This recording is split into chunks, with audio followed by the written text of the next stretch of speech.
കാതലായ ഒരു കാര്യമാണ് ഞാനിന്ന് പറയുന്നത്. നാം രക്ഷിക്കപ്പെട്ടതിനെക്കുറിച്ചാണ് നാം പറയുന്നത്. അതുകൊണ്ട് അതിൻ്റെ അകത്ത് സുവിശേഷം വരും.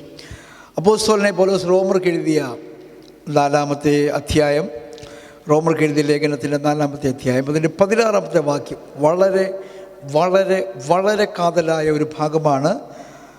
ദൈവം നമ്മളെ അതിൽ നിന്ന് മനനം ചെയ്യുവാൻ സഹായിക്കട്ടെ. ഞാൻ പറഞ്ഞത് 4-ാം അധ്യായത്തിൻ്റെ, റോമാലേഖനം 4-ാം അധ്യായത്തിൻ്റെ 16-ാം വാക്യമാണോ വായിച്ചേ? ആണോ? Faith so that it may be by grace and may be guaranteed to all Abraham's offspring, but also to those who are of the faith of Abraham. He is the father of us all. ഒന്നുകൂടെ മലയാളത്തിൽ വായിക്കുമോ? ആ കൃപാദാനം എന്നുള്ളത് ഒരുമിച്ച് വായിക്കാതെ, അതുകൊണ്ട് കൃപ ദാനമായി വരേണ്ടതിന് എന്ന് വായിച്ചാട്ടെ. ഇവിടെ അപ്പോസ്തലനായ പൗലോസ് രക്ഷയുടെ തിയോളജി പറയുകയാണ്, രക്ഷയുടെ കെമിസ്ട്രി പറയുകയാണ്. നാം യേശുവിനെ ശ്രദ്ധിച്ചാൽ മത്തായി സുവിശേഷത്തിലും മാർക്ക്, ലൂക്ക്, ജോൺ ഈ സുവിശേഷങ്ങളിലും അപ്പോസ്തല പ്രവൃത്തിയിൽ കാണുന്ന യേശുവിലും നാം വലിയ ഒരു ആഴത്തിലൊരു തിയോളജി കാണുന്നില്ല, അതിൻ്റെ കെമിസ്ട്രി ഒന്നും കാണുന്നില്ല. യേശു പത്രോസിനെ കണ്ടു, എന്നെ അനുഗമിക്കാമെന്ന് പറഞ്ഞു. നീ എന്നെ അനുഗമിക്കുന്നത് ഇങ്ങനെ ആയിരിക്കണം, അങ്ങനെ ആ വഴി വന്നിട്ട് ഇന്ന ജംഗ്ഷനിൽ വരുമ്പോൾ വലത്തോട്ട് മാത്രം തിരിയണം എന്നൊന്നും കർത്താവ് പറഞ്ഞില്ല. Follow me. ആമേൻ. ഇപ്പോൾ സുവിശേഷം വായിച്ചിട്ട് കർത്താവിനെ അനുഗമിക്കാൻ കഴിയാത്തവർക്ക് റോമാലേഖനം വായിച്ച് അനുഗമിക്കാൻ പ്രയാസമാണ്. ആമേൻ. കാരണം മോസ്റ്റ് സിംപ്ലസ്റ്റ് വേ എന്ന് പറയുന്നത് യേശുവിൻ്റെ വഴിയാണ്. Praise God. യേശുവിനെ അനുഗമിക്കുന്നതിൽ ആരെങ്കിലും സംശയത്തോടെ അനുഗമിക്കുന്നെങ്കിൽ റോമാലേഖനം അവർക്കൊരു ഗുണവും ചെയ്യുവാൻ പോകുന്നില്ല. സുവിശേഷത്തിലെ യേശുവിനെ പോലെ നിഷ്കളങ്കനായ, നിർമ്മലനായ, താഴ്മയുള്ളവനായ ഒരു യേശു വേറെ ഒരു ലേഖനത്തിലും നാം കാണുന്നില്ല. ഈ ലേഖനത്തിൽ എന്താ പിന്നെ ഈ ഖനം വരാൻ കാരണം? വാസ്തവത്തിൽ എന്തോ ഈ ഖനം എന്ന് ഉദ്ദേശിക്കുന്നത്? ഫരീസീസ്, സദൂക്യൻസ്, എരിവുകാർ, എസിയൻസ് എന്നൊക്കെ പറഞ്ഞ് കുറേ സെക്റ്റ് യഹൂദന്മാരുടെ കൂട്ടത്തിലുണ്ടായിരുന്നു. അതിൽ പൗലോസ് എന്ന് പറയുന്ന അപ്പോസ്തലൻ പരീശന്മാരുടെ കൂട്ടത്തിലുള്ളവനായിരുന്നു. അപ്പോൾ ഇവർ തന്നെ ഉണ്ടാക്കിയെടുത്ത കുറച്ച് ദൈവശാസ്ത്രങ്ങളുണ്ടായിരുന്നു, അല്ലെങ്കിൽ തിയോളജീസ് ഉണ്ടായിരുന്നു. ഉൽപ്പത്തി പുസ്തകം മുതൽ മലാക്കി പുസ്തകം വരെയുള്ള പ്രവചന ഗ്രന്ഥങ്ങളിൽ നിന്ന്, നിയമഗ്രന്ഥങ്ങളിൽ നിന്ന്, കാവ്യഗ്രന്ഥങ്ങളിൽ നിന്ന്, ചരിത്ര ഗ്രന്ഥങ്ങളിൽ നിന്ന് അവർ തന്നെ ഉണ്ടാക്കിയെടുത്ത കുറച്ച് തിയോളജി. ആ തിയോളജിക്ക് പലതും, യേശു പറഞ്ഞത് പലതും വിരോധമാണ്. ആമേൻ. Praise God. ഞാൻ വാസ്തവത്തിൽ ഏറ്റവും അധികം ഉപദേശ വിഷയത്തിൽ ബഹുമാനിക്കുന്ന ഒരു ദൈവദാസനാണ് ഡെറിക് പ്രിൻസ്. എന്നതിനാൽ ഡെറിക് പ്രിൻസിനെ ഞാൻ മൊത്തമായിട്ടങ്ങ് അബ്സോർബ് ചെയ്തിട്ടില്ല. എന്നാൽ മിക്ക ദൈവദാസന്മാരിലും ഞാൻ ശ്രേഷ്ഠനായിട്ട് കാണുന്നൊരു ദൈവദാസനാണ് മരിച്ചുപോയ ഡെറിക് പ്രിൻസ്. അദ്ദേഹത്തിൻ്റെ വേദശാസ്ത്രത്തെ എന്തുകൊണ്ട് ഞാൻ അധികം ബഹുമാനിക്കുന്നു ചോദിച്ചാൽ, ഒരു കാര്യത്തെ 10ആയിട്ടോ 15ആയിട്ടോ കീറി വിശദമായിട്ട് അന്വേഷിച്ച് അതിൻ്റെ വരും വരായികൾ പറയുവാൻ ഇതുപോലെ കഴിവുള്ളൊരു ദൈവദാസൻ വേറെയില്ല. ഒരു കോംപ്ലിക്കേറ്റഡ് കാര്യത്തെ പുള്ള കയ്യിൽ കൊടുത്താൽ പുള്ളി അത് വളരെ സിമ്പിളായിട്ട് നമുക്ക് പറഞ്ഞു തരും. അങ്ങനത്തെ ഒരു മനുഷ്യനായിരുന്നു കർത്താവിൻ്റെ ദാസനായ ഡെറിക് പ്രിൻസ്. നിങ്ങൾക്ക് റേഡിയോയിലും യൂട്യൂബിലൊക്കെ അദ്ദേഹത്തിന് ഇഷ്ടംപോലെ പ്രസംഗങ്ങൾ കേൾക്കുവാൻ കഴിയും. അദ്ദേഹത്തെ ഞാൻ ഫോളോ ചെയ്യാത്ത ഒത്തിരി ഏരിയാസ് ഉണ്ട്. അതായത് ഞാൻ അങ്ങനെ അന്ധമായിട്ട് അങ്ങ് ഫോളോ ചെയ്യുന്നില്ല. വേദപുസ്തകത്തിൽ നിന്ന് മനസ്സിലാക്കുന്നതിൽ അദ്ദേഹം ഫോളോ ചെയ്യുന്ന നല്ലതെന്ന് തോന്നുന്ന ചില കാര്യങ്ങൾ ഞാൻ ഉപയോഗിക്കാറുണ്ട്. ഞാൻ പറഞ്ഞത്, പൗലോസ് ഇവർക്ക് കഠിനമായിരുന്ന ഈ യേശുവിൻ്റെ സിമ്പിളായ വേദശാസ്ത്രം, ഉദാഹരണമായിട്ട് പരീശന്മാർക്കും സദൂക്യർക്കും എരിവുകാർക്കും എല്ലാം കഠിനമായിരുന്നു. ഇവരെന്താ കൈ കഴുകാത്തത്? അവർക്ക് സംശയമാണ്. ഇവരെന്താ ഉപവസിക്കാത്തത്? അവർക്ക് സംശയമാണ്.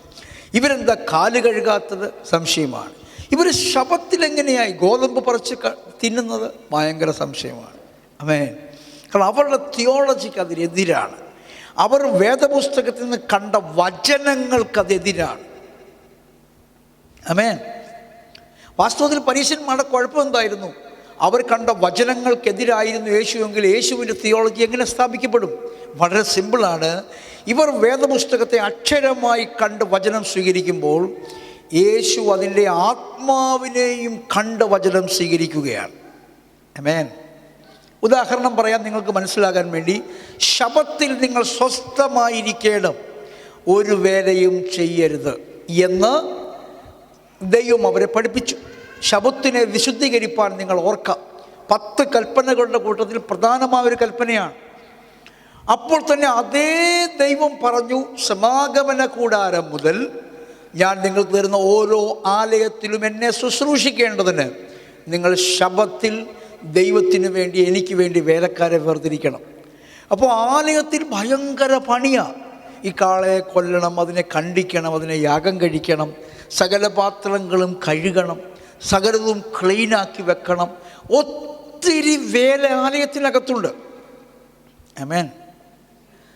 അപ്പോൾ ആലയത്തിനകത്തായതുകൊണ്ട് ഇവരങ്ങ് അംഗീകരിക്കും.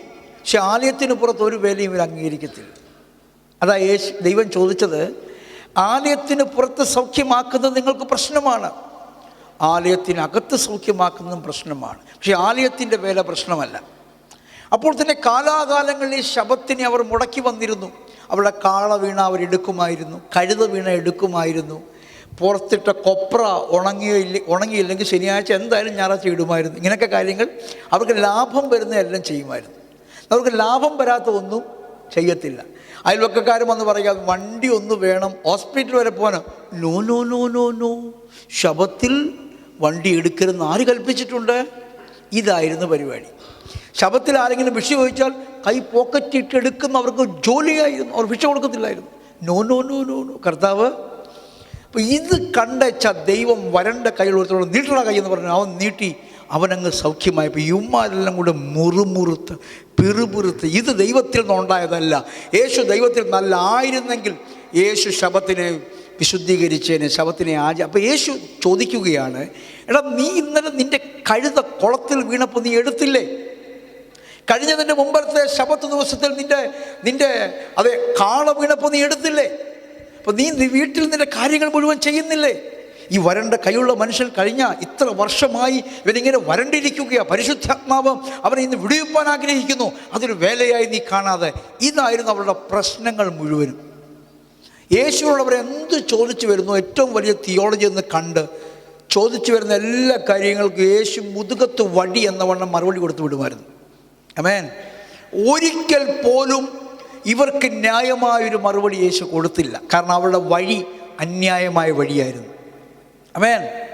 ശബത്തിൽ ഗോതമ്പ് കതിര് പറിച്ചു തിന്നുന്നത് ന്യായമായി പറയാം, തെറ്റായിപ്പോയി, ക്ഷമിക്കണം. ഇതാണ് വാസ്തവത്തിൽ യേശു പറയേണ്ടത്. അപ്പോൾ യേശു പറയാം, നിൻ്റെയൊക്കെ വല്യപ്പൂപ്പൻ നിങ്ങളൊക്കെ ഒത്തിരി ആരാധിക്കുന്ന ദാവീദുണ്ടല്ലോ, ആ ദാവീദ് കതിരല്ല പറിച്ചു തിന്നത്, അവൻ ആലയത്തിൻ്റെ അകത്തെ ലേവ്യന്മാർക്ക് മാത്രം കഴിപ്പാൻ കർത്താവ് വേർതിരിച്ച കാഴ്ചയപ്പം മുഴുവൻ വാങ്ങി തിന്നുന്നു.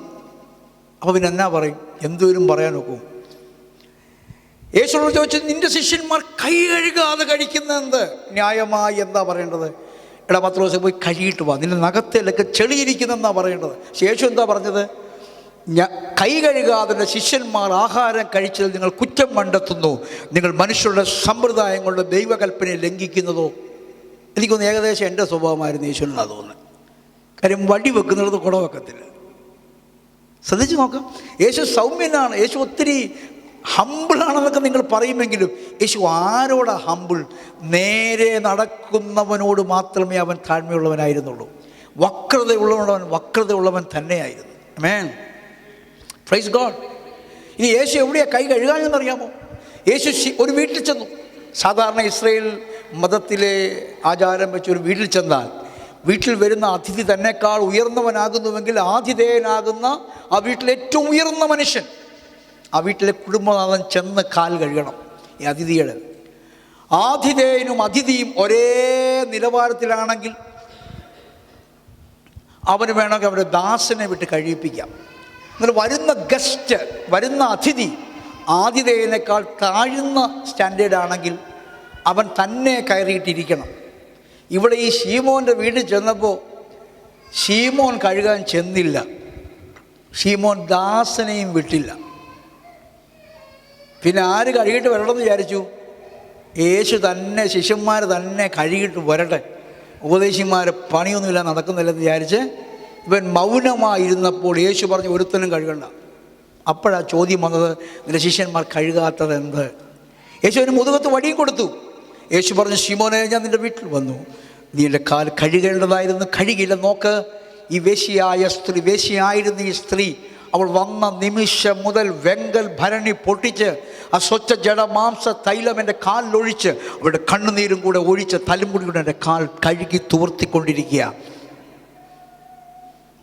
യേശു ഓരോ പ്രാവശ്യമുള്ള തിയോളജി ഉടയ്ക്കുന്ന ഒരു ദൈവഭൃത്യനായിരുന്നു. ആമേൻ. ഇവിടെ റോമ ലേഖനം വരുമ്പോൾ പൗലോസ് റോമക്കാരോട്, റോമ സഭയോട് സംസാരിക്കുകയാണ്. അവിടെ യഹൂദ്യനുമുണ്ട്, യവനനുമുണ്ട്. ഈ റോമാ സഭയിൽ പാരമ്പര്യ നമ്മുടെ രീതി പറഞ്ഞ ക്രിസ്ത്യാനികളുമുണ്ട്, ഇന്നലെ വന്ന മറ്റ് ജാതിക മതസ്ഥരായ ദൈവഭക്തന്മാരുമുണ്ട്. അപ്പം ഇവരോട് ഈ ദൈവത്തിൻ്റെ ശാസ്ത്രം ഒന്ന് പറഞ്ഞ് മനസ്സിലാക്കുകയാണ്. കാരണം യഹൂദന്മാർ പറഞ്ഞു, നിങ്ങളിനി എത്രയൊക്കെ മനസ്സാന്തരപ്പെട്ടാലും, നിങ്ങൾ ഇനി എത്രയൊക്കെ സ്നാനപ്പെട്ടാലും, നിങ്ങൾ പരിച്ഛേദന എന്ന ദൈവിക ശുശ്രൂഷയിൽ കൂടി കടന്നു പോയെങ്കിലേ നിങ്ങൾ രക്ഷപ്പെടത്തുള്ളൂ. നിങ്ങൾ യഹൂദനാകാതെ ഒരിക്കലും നിങ്ങൾക്ക് ക്രിസ്തുവിനെ അനുഗമിക്കാൻ കഴിയത്തില്ല എന്നവർ പ്രൂവ് ചെയ്തുകൊണ്ടേയിരുന്നു. അവർക്ക് പ്രൂവ് ചെയ്യാൻ 100 വാക്യങ്ങളുണ്ട്. കാരണം യേശു വന്നത് യവനായിട്ടുള്ള യഹൂദനായിട്ടാണ്. യേശു ന്യായപ്രമാണത്തിന് കീഴിലാണ് വന്നത്.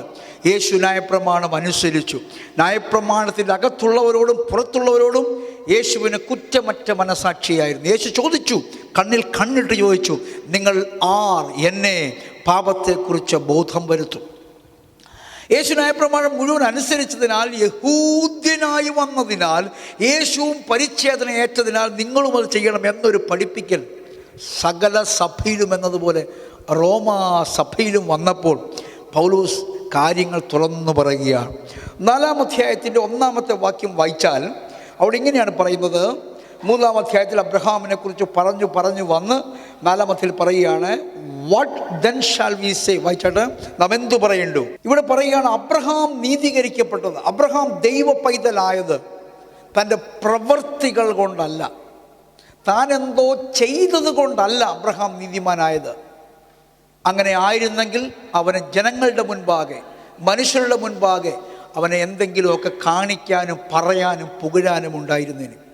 ഉദാഹരണമായി ഞാൻ ഒരു കാര്യം പറയാം. നിങ്ങൾ ആരെങ്കിലും നിങ്ങളുടെ വസ്തു സഭയ്ക്ക് എഴുതി കൊടുത്തവരാണെങ്കിൽ, നിങ്ങൾ ആരെങ്കിലും സഭയുടെ ബിൽഡിങ് വെച്ച് കൊടുത്തവരാണെങ്കിൽ, നിങ്ങൾ ആരെങ്കിലും ഇപ്പോൾ കൂടുന്ന സഭയിൽ നിങ്ങൾക്കൊരു പ്രധാന റോളുണ്ട്.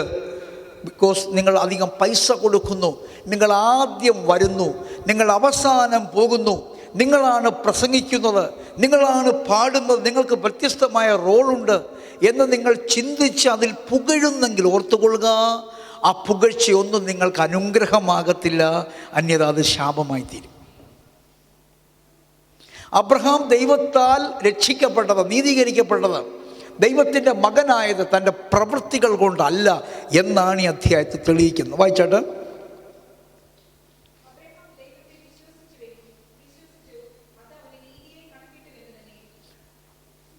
പറയുകയാണ്, പ്രവൃത്തികളാൽ അല്ല, പിന്നെയോ അബ്രഹാം ദൈവത്തെ വിശ്വസിച്ചു, അത് അബ്രഹാമിന് രക്ഷയായി കണക്കിട്ടു, അത് അബ്രഹാമിന് നീതിയായി കണക്കിട്ടു. അബ്രഹാം എന്ന വിഗ്രഹാരാധി, അബ്രഹാം എന്ന വിഗ്രഹമുണ്ടാക്കി വിൽക്കുന്ന ബിസിനസ്സുകാരൻ, അബ്രഹാം എന്ന ദൈവത്തെ വിറ്റ് ജീവിച്ച് നടന്ന വിഗ്രഹത്തെ വിൽക്കുന്ന ബിസിനസ്സുകാരൻ യഥാർത്ഥ ദൈവത്തിൻ്റെ ഭക്തനാകാനുള്ള കാരണം പ്രവൃത്തികളല്ല, വിശ്വാസമാണ്. ഇവിടെ ഇത് പറഞ്ഞിട്ട് പിന്നെയും അത് തന്നെ പറയാനുള്ള കാരണം, യഹൂദന്മാർ വിശ്വസിച്ചിരുന്നു അബ്രഹാമിൻ്റെ പ്രവൃത്തികളാണ് അവനെ നീതീകരിച്ചതെന്ന്. ആമേൻ.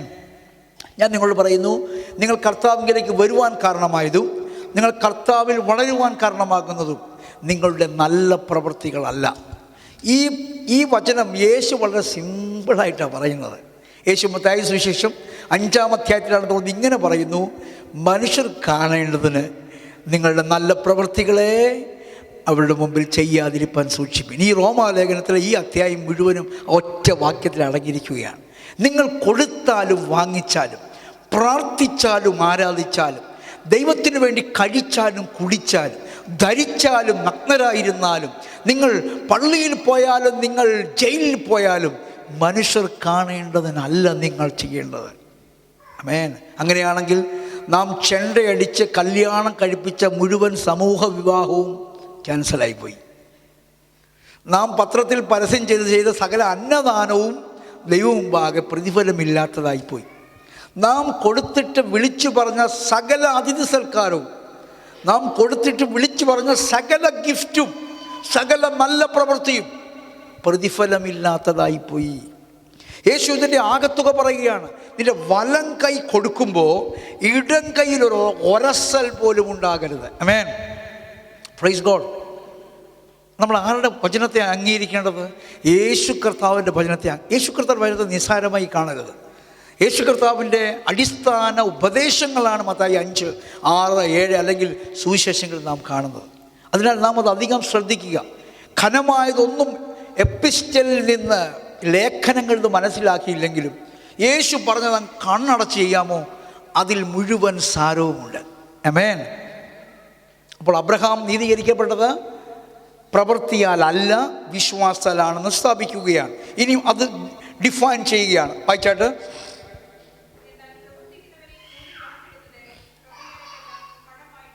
കാരണം പൗലോസ് പറയാനുള്ള കാരണം, ഒരുത്തൻ പ്രവർത്തിച്ചു, അതുകൊണ്ട് അവന് കൃപ കിട്ടിയെങ്കിൽ ആ കൃപ കടമാണ്, ആ കൃപ ദാനമല്ല.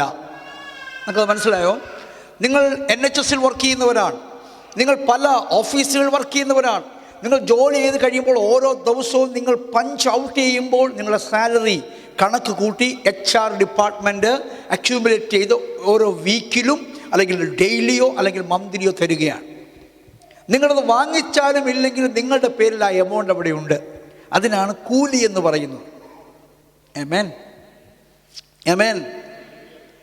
എന്നാൽ നിങ്ങളുടെ CEO നിങ്ങൾക്കൊരു ഗിഫ്റ്റ് തരികയാണ്, അതിന് ദാനമെന്ന് പറയും. അതിന് നിങ്ങളൊന്നും പ്രവർത്തിക്കണമെന്നില്ല. നിങ്ങളോട് തോന്നിയ സ്നേഹമായിരിക്കും അത്, നിങ്ങളോട് തോന്നിയ കരുണയായിരിക്കും അത്.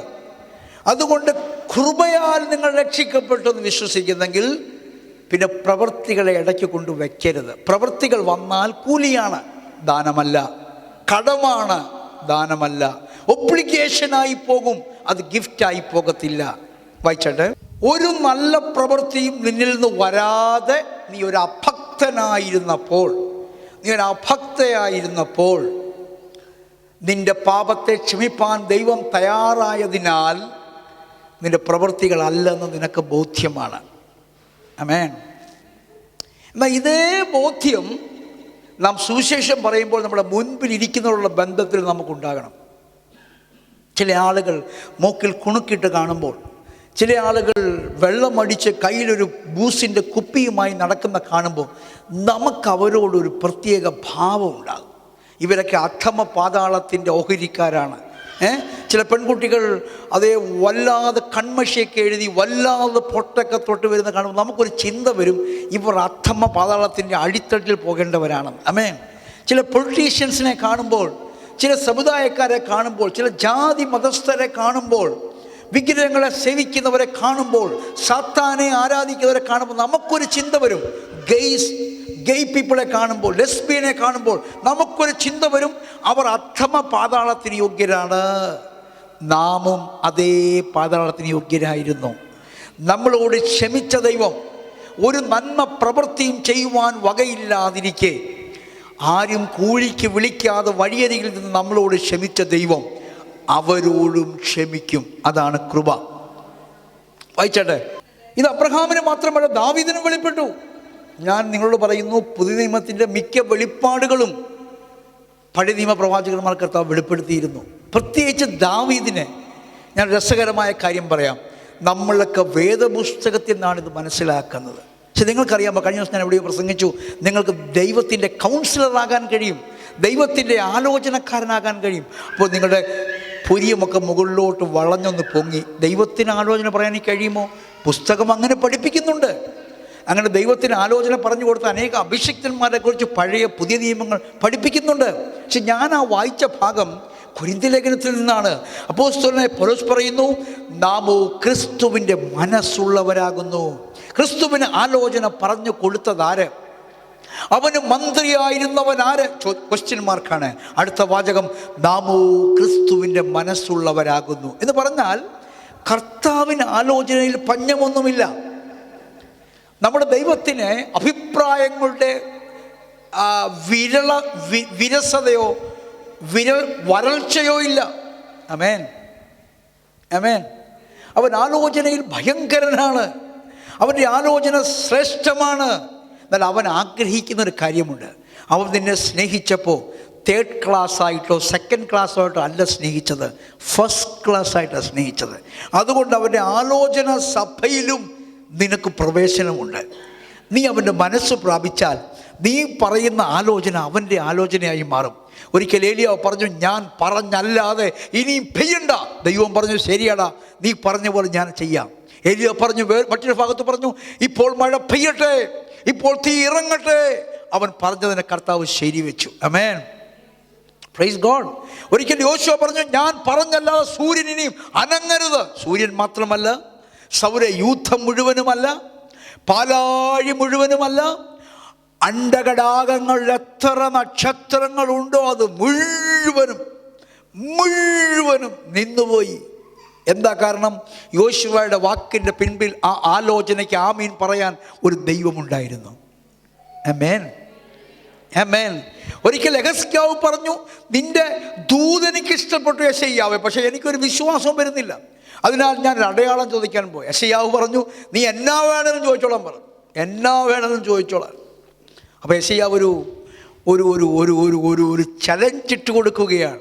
യെസ്കിയാവേ, നീ എന്താ എൻ്റെ ദൈവത്തെക്കുറിച്ച് വിചാരിച്ച്? നീ ഒരു സൂര്യഘടികാരം കാണുന്നുണ്ടല്ലോ, ആ സൂര്യഘടികാരത്തിൽ നീ പറ, സൂര്യൻ മുന്നോട്ട് പോകണമോ പിന്നോട്ട് പോകണം? എനിക്കത് ഞാൻ കഴിഞ്ഞ ദിവസം മാവേലിക്കൽ പ്രസംഗിച്ച ഒരു വളരെ അത്ഭുതകരമായിട്ട് തോന്നി.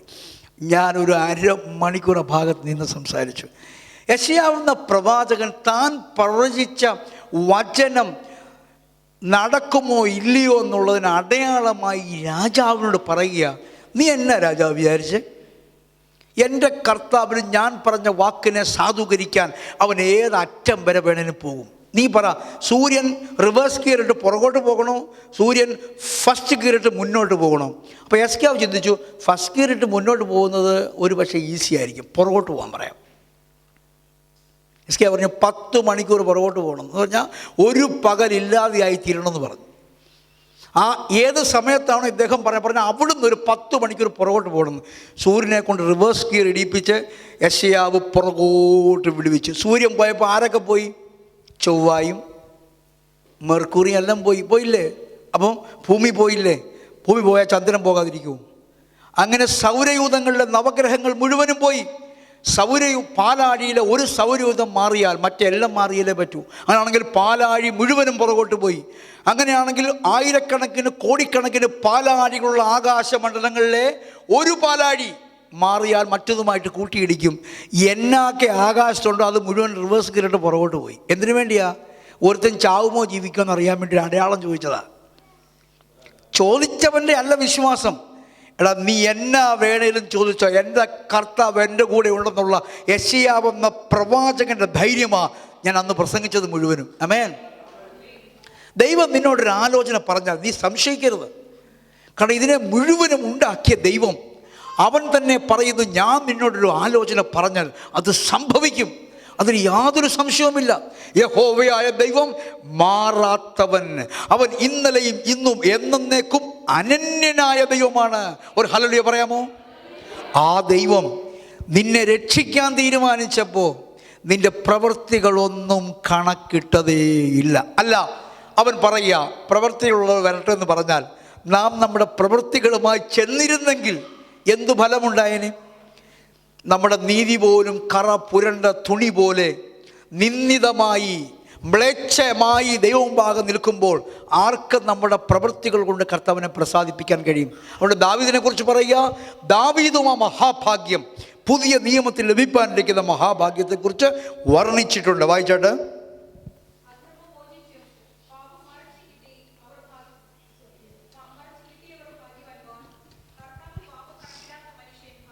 ഇവിടെ ദാവീദ് 32-ാം സങ്കീർത്തനത്തിലാണെന്ന് തോന്നുന്നു പാടുകയാണ്, കണക്കിടാത്ത മനുഷ്യൻ. യഹോവയായ ദൈവം പ്രവൃത്തികളെ കണക്കിടാതെ, അവൻ്റെ തിന്മയെ കണക്കിടാതെ, പാപത്തെ കണക്കിടാതെ, ലംഘനങ്ങളെ മറച്ച് പാപത്തെ കവർ ചെയ്ത് ഭാഗ്യപദവിയിലേക്ക് കൊണ്ടുവന്ന മഹാദൈവത്തിൻ്റെ ഭാഗ്യവാന്മാർ എത്ര ശ്രേഷ്ഠ പദവികളുള്ളവരാണ്. അങ്ങനെയുള്ള ആരെങ്കിലും ഉണ്ടെങ്കിൽ ഹല്ലേലൂയ പറഞ്ഞാട്ടെ. അതിനാൽ നീ ബസ്സിൽ കയറുമ്പോൾ, ട്യൂബിൽ കയറുമ്പോൾ, പ്ലെയിനിൽ കയറുമ്പോൾ നിന്റെ ഇടത്തും വലത്തും ഇരിക്കുന്നവരും ആ ഭാഗ്യ പദവിയിലേക്ക് വരേണ്ടവരാണ്. നീ ഒരു വാക്കിൽ സദ്വർത്തമാനം പറഞ്ഞാൽ മതി എന്ന ബോധ്യമാണ് നിന്നെ ഭരിക്കേണ്ടത്. തിരുപ്പതിയിലും ശബരിമലയിലും മക്കയിലും മദീനയിലും ഹിമാലയത്തിൻ്റെ മുകളിലും വൈഷ്ണോദേവിയിലും പുട്ടപ്പർത്തിയിലും അത് എവിടൊക്കെ അവർക്ക് പോകാമോ അവിടെ എല്ലാം അവർ എല്ലാ വർഷവും പോവുകയാണ്. എന്തിനു വേണ്ടി? നീതീകരിക്കപ്പെടുവാൻ, മോക്ഷം പ്രാപിപ്പാൻ.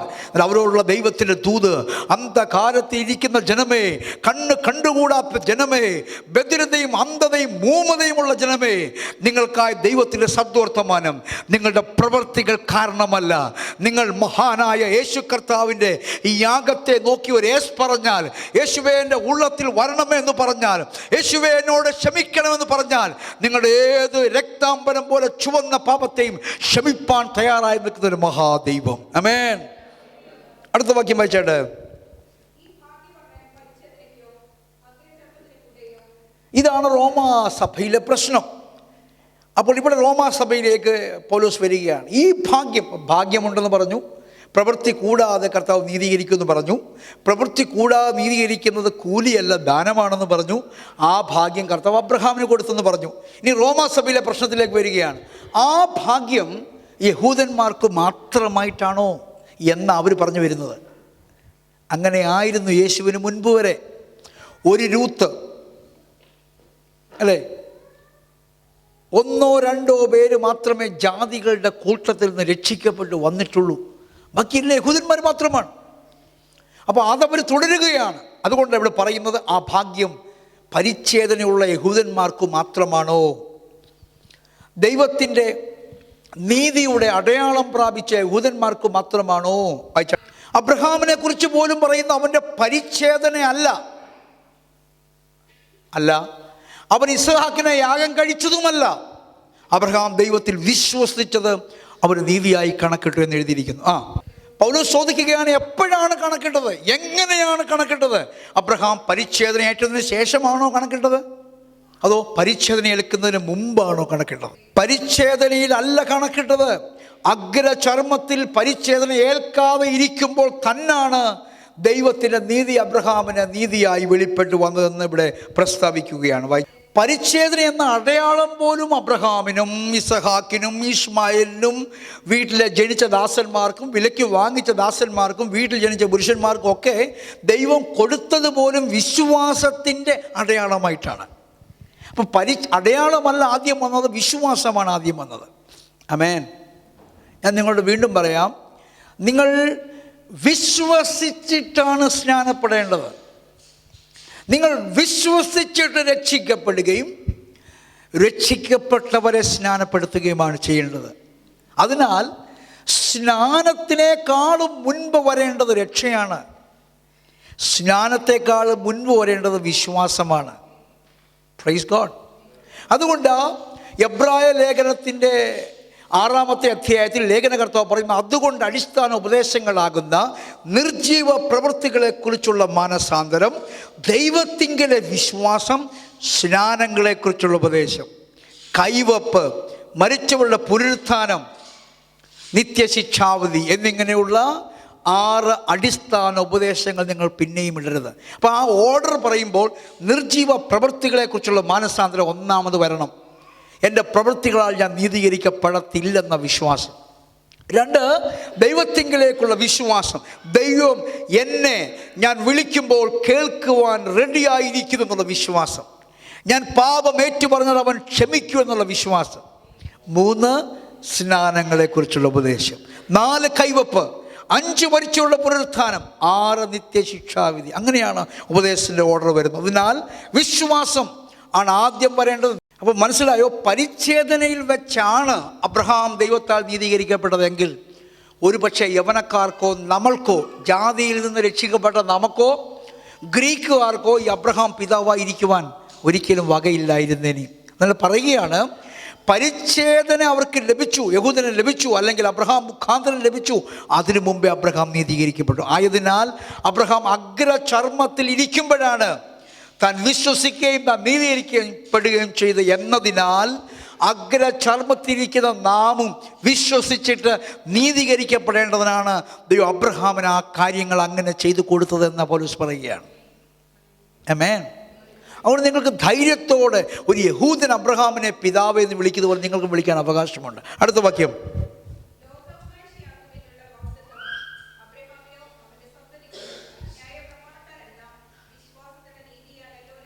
ന്യായപ്രമാണം മോശയ്ക്ക് ശേഷമാണ് വന്നത്, സീനായി മലയിൽ വെച്ചാണ് വന്നത്.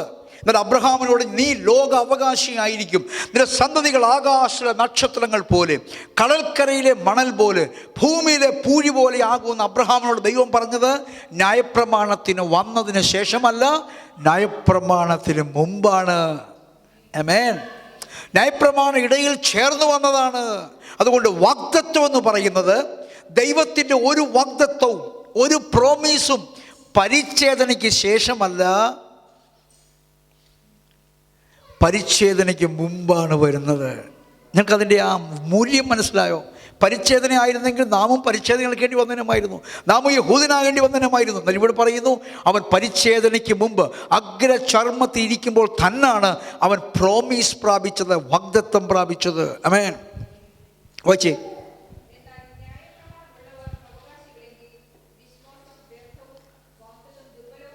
ഇതാണ് തിയോളജി. ന്യായപ്രമാണം ഉള്ളവർ മാത്രമേ അവകാശികളാകുന്നുള്ളൂ എങ്കിൽ നിങ്ങളുടെ വിശ്വാസം വ്യർത്ഥവും ദൈവത്തിൻ്റെ പ്രോമിസുകൾ ബലമില്ലാത്തതെന്നും വരും. കാരണം ന്യായപ്രമാണം അനുസരിച്ചിട്ട് ആർക്കും വാഗ്ദത്തങ്ങൾ പ്രാപിക്കാൻ ഒക്കത്തില്ല. ന്യായപ്രമാണം മനുഷ്യനെ എവിടെയെങ്കിലുമൊക്കെ വീഴ്ത്തുന്നതായിരുന്നു. ന്യായപ്രമാണത്തിൽ ഒരു മനുഷ്യനും പൂർണ്ണനാകുന്നില്ല. അതിന് അവന് വാഗ്ദത്തങ്ങൾ ഒരിക്കലും കിട്ടുമായിരുന്നില്ല.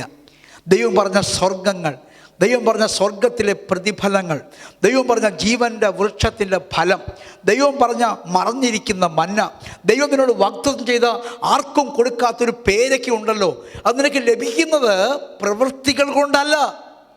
പ്രവൃത്തികൾ കൂടാതെ നീതീകരിച്ച ദൈവത്തിലുള്ള നിന്റെ വിശ്വാസം മൂലമാണ് ആ വാഗ്ദത്തങ്ങൾ പ്രാപിക്കുന്നത്. ആമേൻ.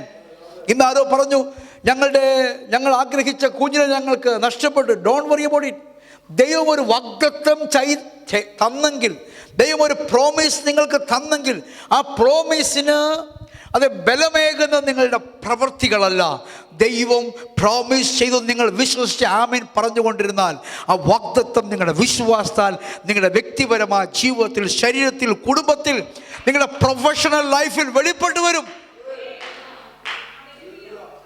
കാരണം നിങ്ങളുടെ പ്രവൃത്തികളെക്കാൾ വലുതാണ് നിങ്ങളുടെ വിശ്വാസം.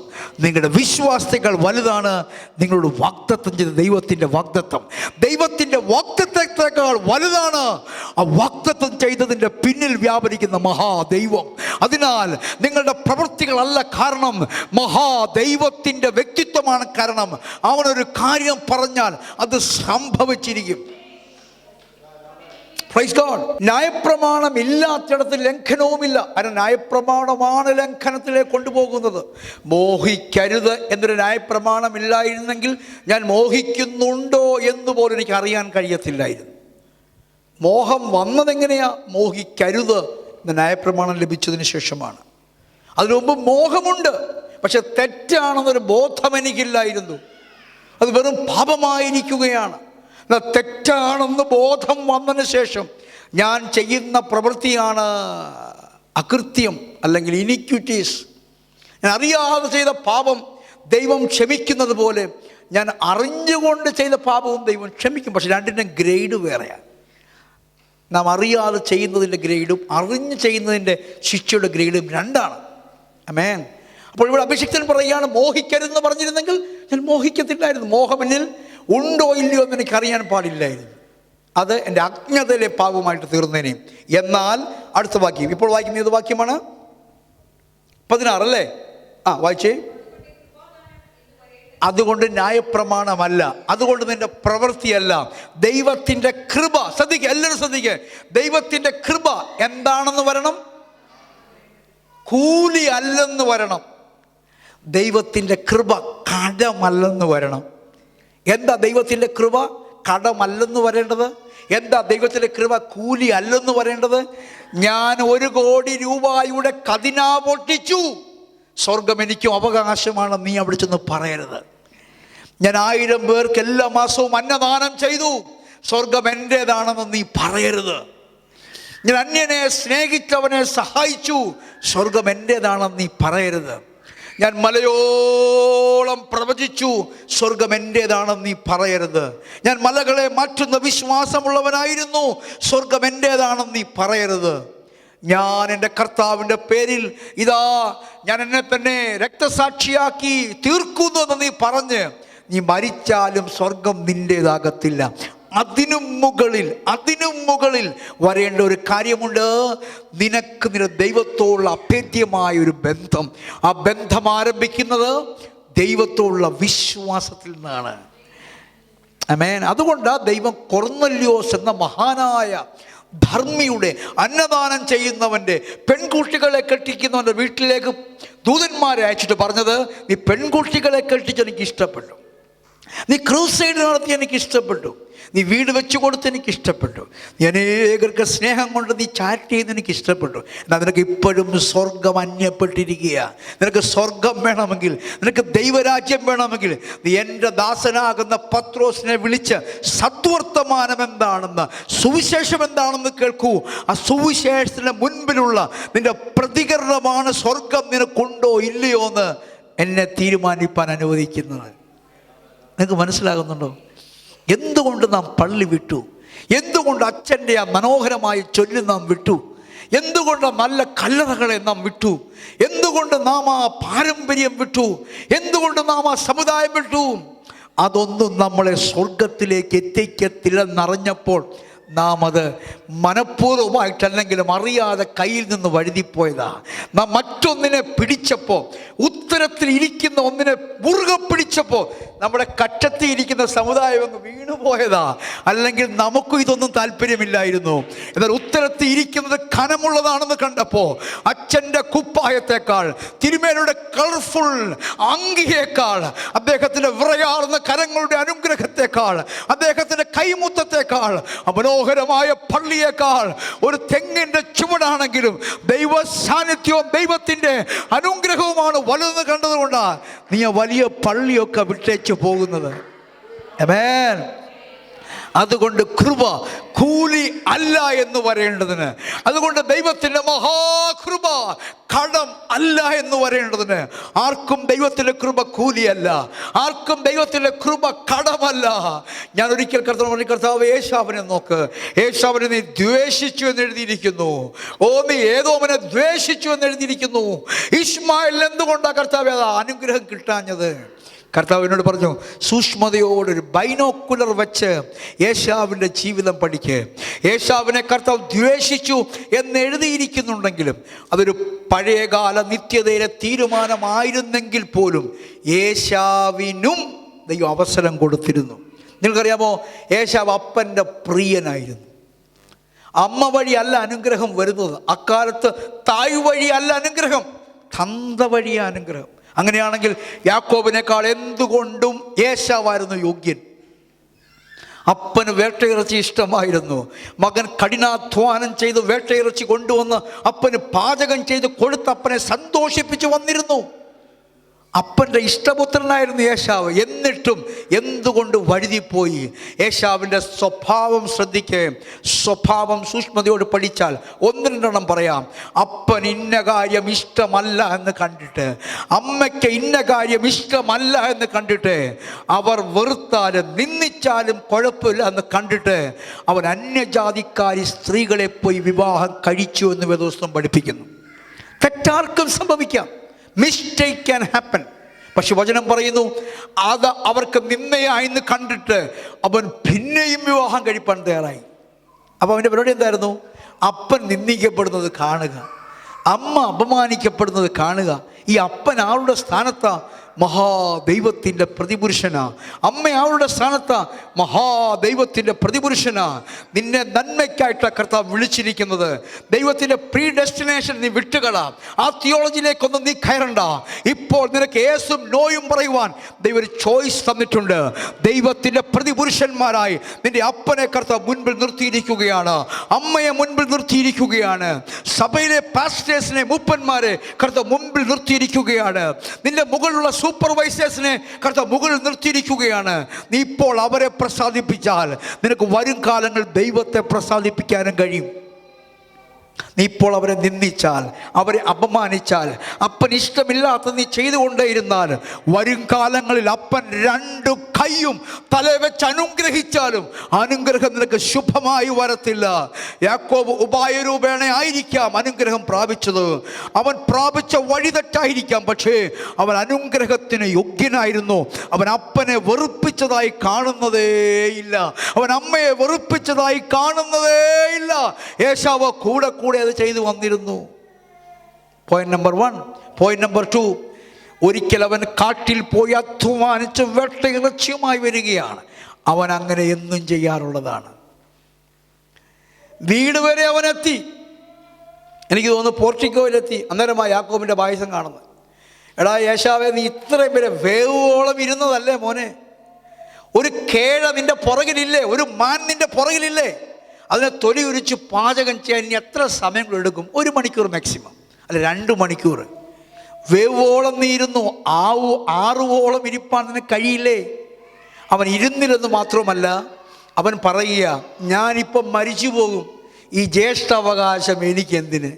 എടാ, നിനക്ക് വേണ്ടാത്ത ദൈവത്തിൻ്റെ നന്മയെ, നീ ദൈവത്തിൻ്റെ കൃപയെ നിഷേധിച്ച് മുന്നേറിയാൽ ആ കൃപയുടെ മഹത്വം അറിയാത്ത നീ, ജ്യേഷ്ഠാവകാശത്തിൻ്റെ മഹത്വം അറിയാത്ത നീ ഒരിക്കലും മാനസാന്തരപ്പെടാൻ പോകുന്നില്ല. ആമേൻ. നമ്മൾ ഈ ദൈവകൃപയെ നിഷേധിച്ച് നടന്നതല്ലേ? നമ്മൾ ഈ കർത്താവിനെ നിഷേധിച്ച് നടന്നതല്ലേ? ദൈവത്തിൽ നമ്മളോട് തോന്നിയ മഹാകൃപയോർത്ത് കർത്താവിനെ സ്തോത്രം ചെയ്താട്ടെ. നമ്മളും വേണേൽ വീണു പോകാമായിരുന്നു യേശാവിനെ പോലെ. യഹോവയ്ക്ക് മഹാകൃപ നമ്മളോട് തോന്നി. ആമേൻ, ആമേൻ. ഞാൻ യൂദയെ ഓർത്ത് കരഞ്ഞിട്ടുണ്ട്, ഇസ്മായിലിനെ ഓർത്ത് ഞാൻ കരഞ്ഞിട്ടുണ്ട്. ഇസ്മായിലിന് എന്തുകൊണ്ട് ദൈവം അനുഗ്രഹം കൊടുത്തില്ല? ഞാൻ നോക്കുമ്പോൾ ഇസ്മായിൽ അബ്രഹാമിൻ്റെ സന്തതിയായിരുന്നു, അപ്പൻ്റെ മകനായിരുന്നു. സാറായുടേതല്ലെന്ന് മാത്രമേ ഉള്ളൂ, വാഗ്ദത്ത സന്തതി അല്ലെന്ന് മാത്രമേ ഉള്ളൂ. കെത്തൂറയുടെ മക്കളെക്കാൾ ശ്രേഷ്ഠനായിരുന്നു ഇസ്മായിൽ. കാരണം വചനം പറയുന്നു, ഇസ്മായിലിനെ അബ്രഹാം സ്നേഹിച്ചിരുന്നു, അവനെ മാത്രം ആഗ്രഹിച്ചിരുന്നു. ദൈവം പിന്നെയും ഇസ്ഹാക്കിനെ കുറിച്ച് പറഞ്ഞപ്പോഴാണ് അവൻ ഫോക്കസ് മാറ്റിയത്. ഇസ്മായിലും അബ്രഹാമും ഒരേ ദിവസം ഒരേ സമയത്ത് ദൈവത്തിൻ്റെ നീതിയുടെ ഉടമ്പടി അടയാളം ശരീരത്തിൽ പ്രാപിച്ചവരാ. അബ്രഹാം വലിയ പ്രഭുവാകുമെന്ന്, ഇസ്മായിൽ പ്രഭുവാകുമെന്ന് 12 പ്രഭുക്കന്മാർ അവരിൽ നിന്ന് പുറത്തു വരുന്ന ഓൾറെഡി വാഗ്ദത്തമുള്ളതാണ്. എന്നാൽ ഇസ്മായിലിൻ്റെ അമ്മയാകുന്ന ഹാഗാർ അവളുടെ യജമാനത്തിയാകുന്ന സാറായിയെ നിന്ദിച്ചു എന്ന് വേദപുസ്തകം പഠിപ്പിക്കുകയാണ്. അമ്മ കാറ്റ് വിതച്ചു, ഇസ്മായിൽ കൂടി കൊടുങ്കാറ്റെന്ന പരിഹാസം കൊയ്തു. സ്വന്തം വീട്ടിലെ യജമാനെ നിന്ദിച്ചാൽ ഏതു വാഗ്ദത്തം പ്രാപിച്ചവനും ആ വീട്ടിൽ നിന്ന് പുറത്തു പോകേണ്ടി വരും. ഇസ്മായിൽ തന്നാണ് തൻ്റെ പുറത്തേക്കുള്ള വഴി ഒരുക്കിയത്. ഹാഗാർ തന്നാണ് അവർക്ക് വേണ്ടി പുറത്തേക്കുള്ള വഴി ഒരുക്കിയത്. ഞാൻ കരഞ്ഞപ്പോൾ ദൈവം പറഞ്ഞു, നീ അവരെ ഓർത്ത് കരയണ്ട, വീട്ടിൽ അടങ്ങി ഒതുങ്ങി വസിപ്പാൻ ഞാൻ അവസരം നൽകുമ്പോൾ ആര് അബ്രഹാമിനെ സ്നേഹിച്ച് സാറായിയെ സ്നേഹിച്ച് അവരെ ബഹുമാനിച്ച് അടങ്ങി ഒതുങ്ങിക്കഴിയുമോ അവന് ഞാൻ വാഗ്ദത്തങ്ങളുടെ പൂർത്തീകരണം കൊടുക്കും, അല്ലാത്തവന് പുറത്തു പോകുമെന്ന് കർത്താവിനോട് സംസാരിച്ചു. ഞാൻ ചോദിച്ചു, കർത്താവ്, യൂദ നിൻ്റെ കൂടെ 3.5 വർഷം ജീവിച്ചില്ലേ? നിനക്ക് യൂദയെ വിടിയിപ്പാൻ കഴിയത്തില്ലായിരുന്നുവോ? കൂടെ കർത്താവിനോട് പറഞ്ഞു, നീ കരയണ്ട, യൂദയെ ഓർത്ത് കരയണ്ട, ഒരു പാഠം പഠിക്ക്. കായീനും ഹാബേലും വഴിപാട് കഴിച്ചു മടങ്ങുമ്പോൾ ഹാബേലിൻ്റെ യാഗത്തിൽ യഹോവയായ ദൈവം പ്രസാദിച്ചെങ്കിലും അവനല്ല വെളിപ്പെട്ടത് കായീനോടാണ്. കായീനെ, നിന്റെ മുഖം വാടിയിരിക്കുന്നത് എന്താ ദൈവത്തിന് ഇഷ്ടം? ഹാബേൽ വിടുവിക്കപ്പെട്ടതുപോലെ കായീനും വിടുവിക്കപ്പെടണം. കായീൻ്റെ അകത്തൊരു തിന്മ വന്നിരിക്കുകയാണ്. കായീൻ തിന്മയിൽ നിന്ന് വഴിപാട് കഴിച്ചു കൊണ്ടിരിക്കുകയാണ്. അതുകൊണ്ട് യഹോവയ്ക്ക് പ്രസാദിപ്പാൻ കഴിഞ്ഞില്ലെങ്കിലും യഹോവ വഴി പറഞ്ഞു കൊടുക്കുകയാണ്. പാപം നിന്റെ വാതിൽക്കൽ നിൽക്കുകയാണ്, അതിൻ്റെ ആഗ്രഹം നിന്നോടാണ്, നീയോ അതിനെ ജയിക്കണം. ഞാൻ നിന്റെ കൂടെയുണ്ട്, നീ എന്നോടൊന്ന് കൈ കൊടുത്ത് സഹകരിക്ക്, കൈനെ ഞാൻ നിന്നെ ജയിപ്പിക്കാമെന്നാ പറഞ്ഞതിൻ്റെ അർത്ഥം. ആമേൻ. പിന്നെയും ചോദിക്കുകയാണ്. ഹാബേലിനെ കൊന്നതിന് ശേഷം ചോദിക്കുകയാണ്, കയീനേ നീ എവിടെ, നിന്റെ സഹോദരൻ എവിടെ? അവൻ ക്രുദ്ധനായി പറയുകയാണ്, ഞാൻ എൻ്റെ സഹോദരൻ്റെ കാവൽക്കാരനോ.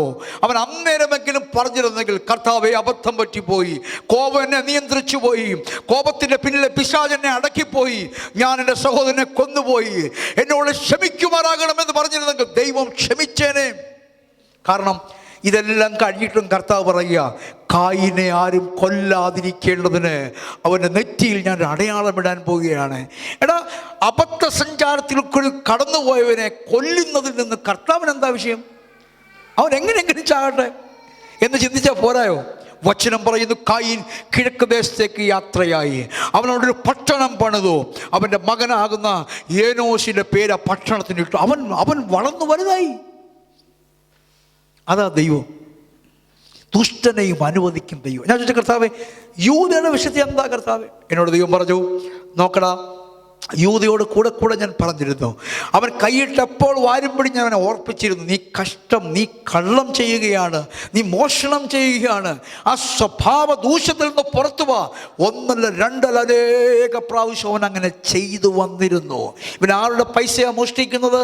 ദൈവത്തിൻ്റെ പൈസ. സ്വന്തം ദൈവത്തിൻ്റെ പുത്രൻ്റെ കണ്ണിൽ കണ്ണിട്ട് അതെ അവൻ നോക്കി പറയുമായിരുന്നു, അവൻ യേശുവിനെ ഉപദേശിക്കുമായിരുന്നു, ഈ വെറും ചിലവെന്തിന്, ഇത് വിറ്റ് ദരിദ്രർ കൊടുക്കാമായിരുന്നില്ലേ എന്ന് യേശുവിനോട് ഉപദേശം പറയുവാൻ പോലും ധൈര്യപ്പെട്ടിരുന്നു.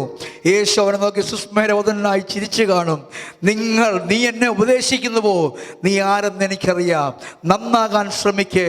അവസാനമായി കാണിച്ചു കൊടുക്കുവാൻ വരുമ്പോഴും, അവൻ ആലിംഗനം ചെയ്യുവാൻ വരുമ്പോഴും ചോദിക്കുന്നു, സ്നേഹിത, ശത്രുവേ എന്ന് വിളിച്ചില്ല, സാത്താനെ ഒരിക്കൽ പോലും യൂദയെ വിളിച്ചിട്ടില്ല, സ്നേഹിത നീ വന്ന കാര്യമെന്ത്? അന്നേരമെങ്കിലും അവൻ പറഞ്ഞിരുന്നെങ്കിൽ, കർത്താവേ നീ അന്ന് പറഞ്ഞ ദൂത് എനിക്ക് ഇന്നും സ്വീകരിപ്പാൻ കഴിഞ്ഞിട്ടില്ല, ഇപ്പോഴും ഞാൻ 30 വെള്ളിക്കാശിനെ വിറ്റിട്ട് വന്നിരിക്കുകയാണ്, എന്നോട് ക്ഷമിക്കണമേ എന്ന് ആത്മാർത്ഥമായി കരഞ്ഞ് യേശുവിൻ്റെ പാതാരവിന്ദത്തിൽ വീണിരുന്നെങ്കിൽ യേശു അവളോട് ക്ഷമിച്ചേനെ. തന്നെ പിടിക്കാമെന്നവൻ്റെ മുറിഞ്ഞുപോയ കാത് നിലത്തൂന്നെടുത്ത് വെച്ചൊട്ടിച്ചു വിടാൻ കർത്താവിന് മനസ്സായിരുന്നെങ്കിൽ, തൻ്റെ ചോറ് തിന്ന, തൻ്റെ ഉപ്പ് കഴിച്ച 3.5 വർഷം തൻ്റെ കൂടെ നിന്ന യൂദയെ എത്ര അധികം അവൻ വിടുവിച്ചേനെ. നിങ്ങൾ യൂദായുടെ ലേഖനം വായിക്കുമ്പോൾ എങ്ങനെ എഴുതിക്കുന്നത്? യൂദയ്ക്ക് മാനസാന്തരത്തിനുള്ള വക കാണാൻ കഴിഞ്ഞില്ല, അവന് മാനസാന്തരപ്പെടാൻ കഴിഞ്ഞില്ല. There was no room for repentance in his mind. എന്താ സംഭവിച്ചത്? കർത്താവിൻ്റെ ക്രൂശ് നിറഞ്ഞ് അവൻ 30 വെള്ളിക്കാശ് എടുത്ത് ഭണ്ഡാരത്തിൽ എറിഞ്ഞേച്ച് പോയി കെട്ടി ഞാൻ ചത്ത് കളഞ്ഞു. യൂദയേ, നീ എറിഞ്ഞത് നന്ന്, ആ പൈസ നിന്റെ വീട്ടിൽ വെക്കാതിരുന്നത് നന്ന്, നീ എറിഞ്ഞത് നന്ന്, പക്ഷേ നീ കെട്ടിഞ്ഞാലാൻ പോകാതെ നീ യേശുവിൻ്റെ ക്രൂശിലേക്ക് ചെന്നാട്ടെ. ഒരു 3.5 മണിക്കൂറോളം അവൻ പിന്നെ അവിടെ കിടക്കുക, കുരിശിൽ കിടന്നാടുകയാണ്. അവൻ അന്നൊന്നും മരിച്ചില്ല. അത് വ്യാഴാഴ്ച രാത്രി അവൻ ഒറ്റക്കൊടുത്തു. അവൻ വെള്ളിയാഴ്ച ഉച്ചയ്ക്കാണ് മരിക്കുന്നത്. 10-12 മണിക്കൂർ പിന്നെയും യൂദയെ നിനക്കുണ്ട്. നീ ഒന്ന് നടന്ന് ചെല്ല്, നീ ഒന്ന് മുട്ട ഇഴഞ്ഞ് ചെല്ല്, നീ ഒന്ന് നിറങ്ങി ചെല്ല്. കാരണം കൃപ കടമല്ല, കൃപ ദാനമാണ്. കൃപ കൂലിയല്ല, കൃപ ദാനമാണ്. നിന്റെ പാപവും ക്ഷമിപ്പാൻ ദൈവത്തിൻ്റെ കൃപ നിനക്ക് ദാനമാണ്. നിന്റെ രോഗവും സഹിപ്പാൻ ദൈവത്തിൻ്റെ, സൗഖ്യമാക്കുവാൻ ദൈവത്തിൻ്റെ കൃപ നിനക്ക് ദാനമാണ്. എത്ര പേർ വിശ്വസിക്കുന്നുണ്ട്? കൃപ ദാനമെന്ന് വരേണ്ടതിന്. 16-ാം വാക്യം ഒന്നുകൂടെ വായിച്ചാട്ടെ. കൃപ ദാനമെന്ന് വരേണ്ടതിന്. വായിച്ചാട്ടെ. കൃപ ദാനമെന്ന് വരേണ്ടതിന്. പരിച്ഛേദനയാലല്ല, പ്രവൃത്തിയാലല്ല, വിശ്വാസത്താലത്രേ നാം അവകാശികളാകുന്നത്. അടുത്ത വാക്യം. വാഗ്ദത്തം ന്യായപ്രമാണത്തിന് കീഴുള്ളവർക്ക് മാത്രമല്ല, ന്യായപ്രമാണത്തിൻ്റെ പുറത്തുള്ളവരായ നിങ്ങൾക്കും കൂടി ഉള്ളതാണ്. മാത്രമല്ല,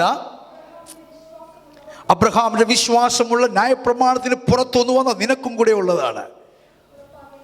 ഉറപ്പാക്കേണ്ടതാണ്. നമുക്ക് കണ്ണുകൾ അടയ്ക്കാം. നമുക്ക്